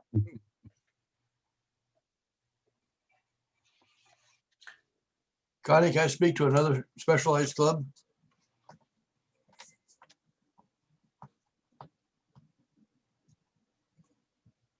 Go ahead. Do it. You were. Yeah. Yes, please, Greg. One of the things I've been able to help District 57 a little bit up here is that I see that the hospitals really like the Toastmaster Club. I visited the CEO a couple of years ago and explained the benefits of Toastmasters and how it might bring her staff to work together, not only for better communications, but in leadership, team building, and so forth. And we're successful starting a club there. And I've gone and visited a couple of other CEOs. These clubs seem to be specialized in that their members of the hospital employees seem to really get a lot out of it. They get to know each other better. They're able to communicate better with each other as a team, and also their leadership skills in managing the different departments they have. And I found that the CEOs were very happy about the summit that brought that together to make their whole hospital work together. So I would wonder, maybe the specialized type of clubs and hospitals, you might take a list of hospitals and their CEOs and build a team of effective Toastmasters to go start specialized clubs in hospitals and see how it enhances their teamwork and their performance as a hospital. Connie, may I speak about some Let me throw former in advanced while clubs? we're on hospitals, let me finish up with that, because we used to have a club at the VA hospital, which is the reason that we were able to use the VA as our meeting place, thanks to Sandy Amolino. But we had a club at Kaiser, and we used to have a member, and I think she may still work there, but it had a club there that was so great for their purposes of having their people communicate, nurses and doctors and so on. But it was great for the district because they often provided us a free location to conduct events like contests or special events. And because they provided this big room, as long as we didn't charge money, we could have the free meeting room, and it was a really good facility. Go ahead, Richard. For some of you who've been around for a number of years, you may remember Galloping Gourmets. It was called Galloping because the idea was it would travel around different divisions at nice restaurants. Probably 15, 20 years ago, we had a club that every month, and Greg will remember this, the district leaders would meet once a month, and one bright district officer, governor, said, we're meeting once a month. We should have a club here. It became Club 909, and the club actually did very well for a number of years. If you were a district officer, you were strongly encouraged to join that club. Just Division A also had a leadership club for many, many years. I think it was Division A. I'm not even sure what it was called again, but it was very strong for many years. 1067. 1067. Actually, yes, 1067. We also had a club called Amigos Toastmasters, which met for a number of years for people that wanted to learn to speak Spanish better.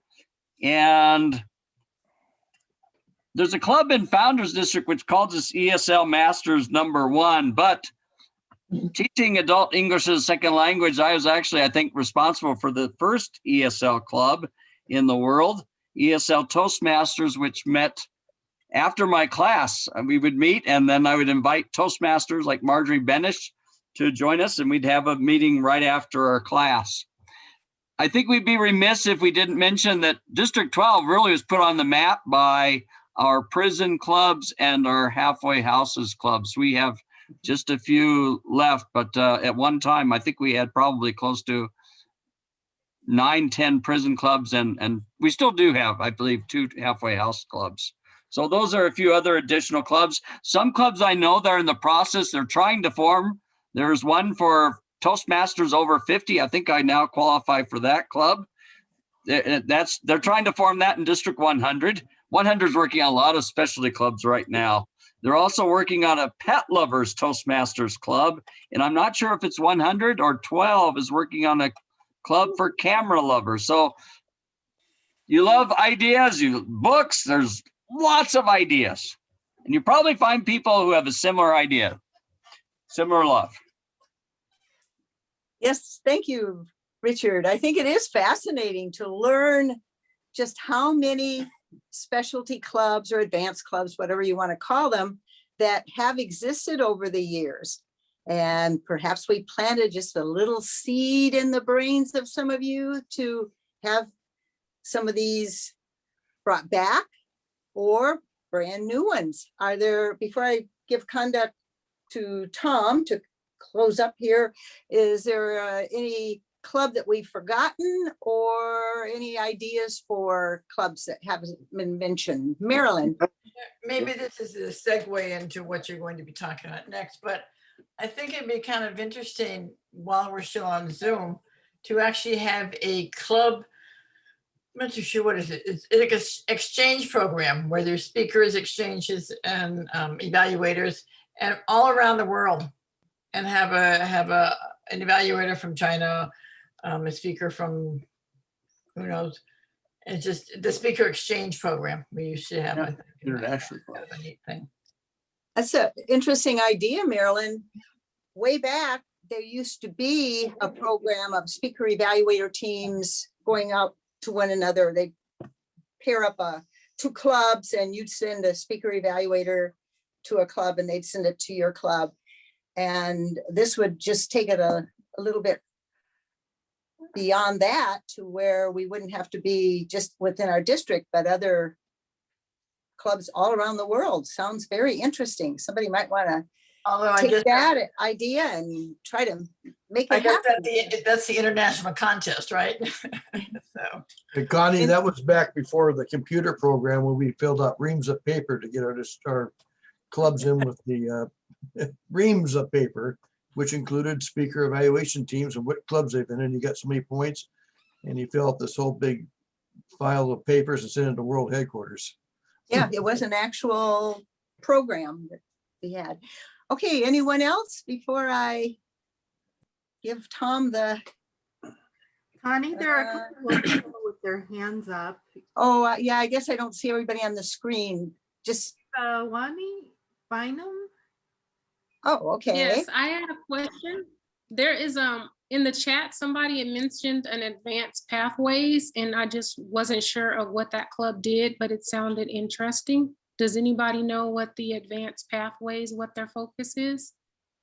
Is it to help you get through the pathways faster? I can read you their mission. This is Missy. Oh. I can read you a mission. So their mission is the online-only Advanced Pathway Club supports members in refining their mentoring, coaching, and technology skills while serving all of District 12. And they focus highly on pathways. So it's a great club to make sure you're using your pathways. To join that club, they're trying to get chartered. You would have to at least be on level 2 of your pathways. Thank you. And then Sybil also has her hand up. Yes, when the topic was speaker evaluator exchange, I know in the 80s and 90s, we were encouraged to do that. And I was just thinking that some of us who do have a low membership club, maybe if that club would start a, and I don't know about using the acronyms for speaker evaluator exchange program with another low member club, and then both would benefit and hopefully attract more new members because people do prefer to join a club with more members. That's a really good suggestion, because what happens is you hear your speakers all the time and your evaluators all the time, but if you go to another club, and I always suggest, especially if you're in contests, to go to other clubs, but it's a great eye opener to go to another club, be evaluated by somebody else, and for that evaluator to go to the other club. So it's just a good thing to stimulate and add some extra excitement to your club meetings. I was going to ask our two people that have, Richard is got August, and if he has anything to tease us about, encouraging us to go to August. I don't see Roz here, but I know, Roz, yes, you want to add something about a little bit of a teaser so that everyone wants to make sure they don't miss the July meeting? Yes, July 7th, don't miss it. Connie mentioned word wizards. You've heard lots of people talk about books and writing books.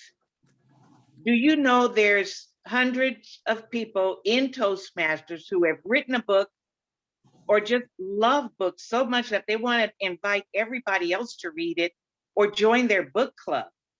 On July 7th, we're going to spotlight any member who wants to share a story about the books that they love or the books that they've written. I've only have 3 people signed up so far. I've asked Sunny Gale to help me prepare a save the date flyer with, I think we had an owl with big eyeglasses with an open book as a little mascot for Word Wizards. So whether we use that or not, books is the window to anything you want to explore outside of your life. Make it come to life at the Speakers Bureau on July 7th. Thank you, Tom. Okay, very good. And Richard, how about you? Real books, not Kindle. For Thank August? you, Tom, and fellow Toastmasters. It's not official yet. The ink isn't dry yet, but my plan, I remember a number of years ago, actually I've probably attended a couple. I love panel discussions, especially when they're done well. And one of the best I've seen over the years, a panel moderator, Cheryl Roush, and she moderated a panel on accredited speakers. In Speakers Bureau, we're working on becoming qualified speakers, QSs. Well, there's only about 70 or so in the world, and we're very fortunate. We have one, and he's on tonight, Ed Ettinghausen. There's only 70 in the world, and some of them, like Cheryl Roush, have been very, very good to District 12. So my hope is for our August meeting is to have a panel of accredited speakers featuring, of course, Ed Ettinghausen. I'm hoping to have moderator will be Cheryl Roush, and we'll have probably 4 or 5 other accredited speakers. So it'll be a great evening to find out how they become accredited speakers and how we can. If they did it, we can too. So that's my hope. I need to contact a few people and get the ball rolling. But one of the greatest panels I've ever seen in terms of sharing. And Toastmasters is a great organization where we learn stuff and we don't hide it. We share it. So that's my plan for August 4, and hope to see all of you there to hear some of the best speakers, professional speakers in the world, how they did it, and we can do it too. Okay, thank you, Richard. Now I'll call on our district director, Jose, at the very end, because this will be his last chance to report as our fearless leader. All these district directors and district governors, when they leave, they always keep talking about, the day that the 1st of July rolls around, all of a sudden they don't think anybody loves them anymore. They don't get those phone calls. So he'll get a chance to make his final discussion and announcements and so on. But I have to announce a very special person in my life. Connie has been awesome when it comes to planning special events over the last quite a number of years. She's put together some really memorable events. And under the umbrella of Speakers Bureau, she has an event this Saturday that is unbelievable, blow away awesome. She's been chewing on this idea for the last year or two, and I have to let her describe what's going to happen on Saturday afternoon. Connie? Yes, I hope you can all be attending our World Culture Awareness Day. Now there's the first flyer. Do you have the second one, Sunny? Oh, no. Okay, well, anyway, that's a listing, and then I can just hold this up to the screen. I think you're going to send that out tomorrow, right, Sunny? To everybody in constant contact? There are, as I move this up and down, 20 Toastmasters telling us about their countries of origin or their journey to come to the United States. There are only a couple countries that have 2 people speaking about them. So actually we have 18 separate countries that will be addressed at this event. It's on Zoom, of course, and on the flyer that you'll be getting, you have the Zoom information. It's from 1 to 3:30 this coming Saturday afternoon, Saturday, June 5th. And at the bottom is a little teaser. Enjoy the uplifting musical conclusion to our program. We're not telling anybody. You'll have to wonder and guess about that. But it should be a very interesting event, informative and inspirational. Everybody I contacted about participating, as far as being one of the presenters, was just so enthusiastic. I've been telling people who are non-Toastmasters about it, and they're like, wow, that's great. You know, send me a flyer. And so I'm really feeling good about this event. I think it'll be a wonderful addition to our organization. I've often said that if more people were in Toastmasters, what a better world this would be. And this will help to, as I said, expand our horizons, make our lives a little fuller, and yet draw us together closer as well. So this coming Saturday, June 5th, 1 o'clock to 3:30, 20 speakers. They'll all give 5 to 7 minute speeches, because otherwise we couldn't have 20 speakers. Tom?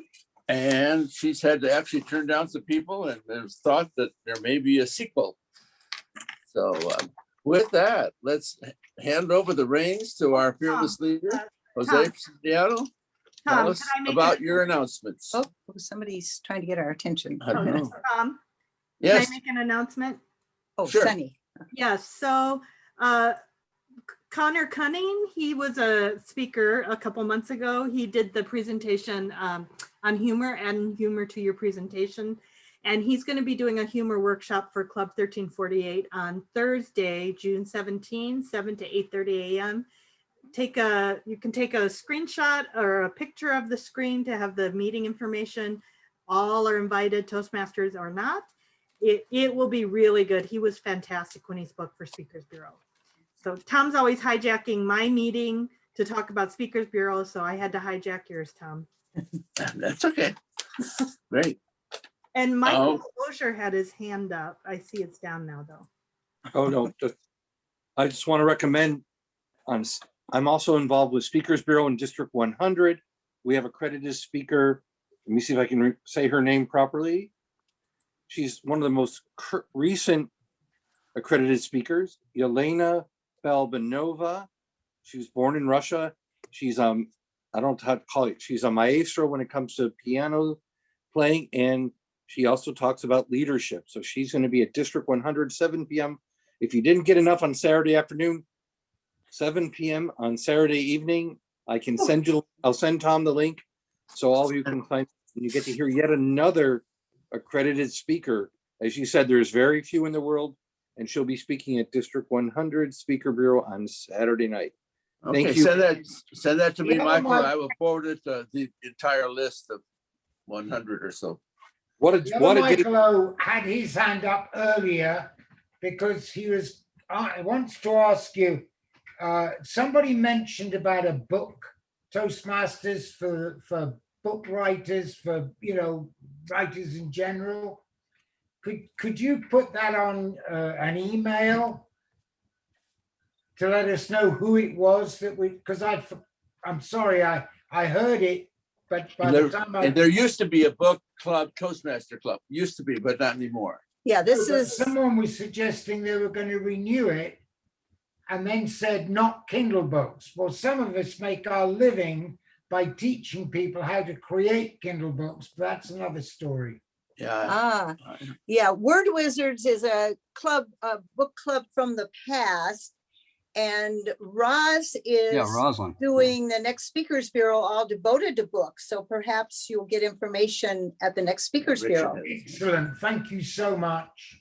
Yes, that's a great idea, Michael. Thank you. And Richard, you had a hand up? No, I was just saying, I think that was Ross who spoke about that, but we should all applaud one of our newest, maybe the newest authors in District 12, Connie Jameson. Oh. Yay! Yay! Yeah, she wrote a book. Someday I'll read one. And with that, let's get it over to Jose. Well, thank you so very much. I've been,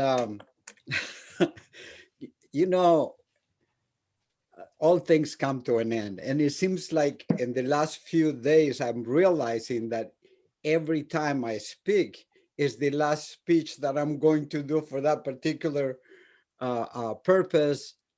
in my term, and it's amazing how time flew, even though this has been a very special, very unique year, and it has been a challenge. When we thought of challenging our limits, literally we know that we were going to take it to the next level. But it's been an amazing year. I couldn't have done it all by myself. So thank you so very much for every one of you here, because I know I have reached out to every one of you for help. So thank you. And Tom and Connie, thank you for your support on Speakers Bureau. It's just amazing. And all of those different programs that you have done, I'm so impressed, and just continue doing it. I know that you are going to continue next year. That's what the next district director told me. So congratulations. And again, thank you so much. And I have a special invitation for you. We still have TLI coming up. It's coming up on June 19th from 9 to 1. You don't want to miss it.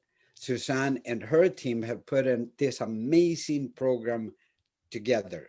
We are going to have officers training. We are going to have new officers installation. We are going to have breakout rooms for you to pick and choose what team you want to learn about, what educational you want to learn about. So it's going to be an amazing day. Come and join us. That is also one of my lunch. That will be my very last presentation as district director this year to the district. So come and join us. And again, thank you so much for being part of Toastmasters. And I'm just going to close with this. I am not going anywhere. So I know how it works, and my phone's going to stop ringing on July 1st, but feel free to contact me if you need someone to have a cup of coffee with, or if I can help in any way. Thank you so much. Thank you, Jose. You have been so supportive. I can't say that about every year, but you this year has been so supportive of Speakers Bureau, and without good leaders leading help, that really makes the job a lot more difficult. So I appreciate your support all along. Connie. I have one request, Tomi. If you would call me either after this meeting or sometime tomorrow, I have a special request, and this is to help me out as far as Saturday's program. And you need to talk to Sunny. It'll be really short, but you will be a big help to me. And you need to chat with Sunny too about the musical. Yeah, and Sunny, we need to talk about the musical, please, that musical mystery. Okay. Sounds good. I thought I saw a hand at the end, but I think we should be officially over, but I think did I see another hand in the audience? If not, thank you all for being here. Good time. Really appreciate it. And we will hope to see you. We're thinking I may have to talk to Sunny about paying to increase our number to over 100. If we get over 100, we're gonna have to pay an extra $50 or something, but I'll talk to Sunny about that. Saturday. For Saturday. All right, thank you all for being here. Thank you. Thank you for coming. Thank you.